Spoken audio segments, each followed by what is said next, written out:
Betting పై ఉక్కుపాదం seat ఏర్పాటులో కదిలిన పోలీస్ యంత్రాంగం ఆన్లైన్ గేమింగ్ గ్యాంగులపై డెకాయ్ ఆపరేషన్ బెట్టింగ్ రాయిలనే ఎరగా వేసి పట్టేస్తున్నారు.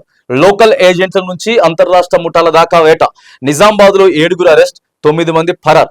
ఆదిలాబాద్ లో 2 అదుపులోకి, వరంగల్లో 1 అరెస్ట్, పరారీలో 2 చూడండి, బెట్టింగ్ పై ఉక్కుపాదం మోపుతా ఉన్నారు.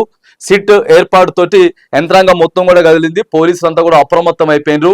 ఏడేడ బెట్టింగ్ లేసిండ్రు, ఎక్కడెక్కడ ఆన్లైన్ జరిగింది, లోకల్ ఏజెంట్ ఎవడున్నాడు, బయట ఎవడున్నాడు. నిజామాబాద్ లో 7 మందిని అరెస్ట్ చేసిరట, 9 మంది పరారులో ఉన్నట్లయితే కనబడతా ఉంది. ఆదిలాబాద్ లో 2, వరంగల్లో 1. సో తెలంగాణ వ్యాప్తంగా కూడా ఈ బెట్టింగ్ యాప్లు ఎవడు ప్రమోట్ చేస్తున్నాడు, కావాలని చెప్పి ఓ బ్యాచ్ ఉన్నది, ఓ గ్యాంగ్ ఉన్నది.